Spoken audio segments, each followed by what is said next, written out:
Bismillahirrahmanirrahim. Assalamualaikum warahmatullahi wabarakatuh. Selamat siang pemirsa Liberty. Siang hari ini Liberty berada kembali di Gedung Umat Islam Solo yang ada di Jalan Kartopuran, Serengan, Solo. Untuk lebih jelasnya kali ini Liberty bertemu langsung dengan Nur Rohmat, tokoh politisi yang cukup senior di Kota Solo. Assalamualaikum warahmatullahi wabarakatuh. Waalaikumsalam warahmatullahi wabarakatuh. Pak Nur, minta ini sedikit lah. Kalau menurut Pak Nur yang di sini dikenal sebagai politisi senior Solo, menurut sampean kenapa mereka tuh masih saja berbondong-bondong ke dalamnya Pak Jokowi, dari kalangan pejabat, dari apalagi PNS, artis, olahragawan lah, itu sebenarnya ada apa gitu? Ya, makasih. Kami dari Aliansi Rakyat Benteng Purbaya.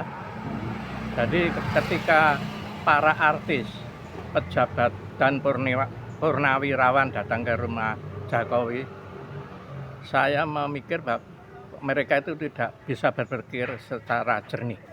Mengapa saya katakan? Ketika rezim Jokowi kuasa, baru ini di rezim Jokowi ada laut dipageri, hutan digunduli, sampai timbul bencana alam yang memakan korban tidak sedikit. Masih kurang kekayaan alam, tambang-tambang dihabisin. Mengapa mereka datang ke tempat Jokowi?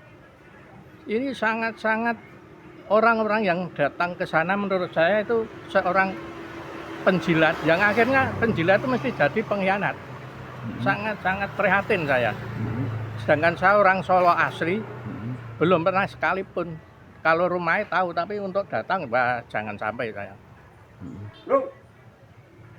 Terus harusnya mensikapi dengan insiden itu, mereka berbondong-bondong ke rumah Pak Jokowi. Lah itu sikap sampean gimana sebagai seorang politisi Solo? Ya, tadi sudah tak sampaikan, mereka itu penjilat dan yang akan melahirkan pengkhianat-pengkhianat. Bukan sikap sikap sampean saya, menyikapi itu. Saya sangat menyesalkan, sangat-sangat menyesalkan kedatangan mereka yang ke rumahnya Jokowi. Sedangkan secara kedudukan atau ekonomi dia sudah mantap, tapi mengapa datang kepada Jokowi? Makanya dari awal saya katakan, mereka tidak bisa berpikir secara jernih, cuman pencitraan itu aja. Nah, kenapa kok masih bisa seperti itu? Berarti pamornya seorang Pak Jokowi itu kuat sekali ya? Itu bukan pamor itu semua rekayasa, bukan pamor. Yang dipamori Jokowi itu apa? Sekarang saya tanya pada Anda, tunjukkan satu saja hasil Jokowi, satu aja. Apa coba? Dari SMK, apalagi yang terakhir ini membuat gaduh di Nusantara dengan ijazah palsu, sampai sekarang tidak berani menunjukkan. Apa yang pamornya Jokowi? Tidak ada, cuman berkata bohong, bohong, bohong, dan bohong.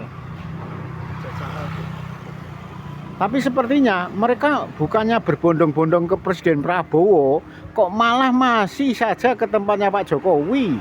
Makanya orang yang tidak bisa berkata jernih, semua itu dalam pikiran sana itu cuman buntu. Seharusnya yang wajib didatangi itu seperti tokoh-tokoh senior yang ketika menjabat tidak melakukan kesalahan, tidak melakukan kebohongan. Tapi inilah rejim yang sangat merusak NKRI ya ketika Jokowi berkuasa ini.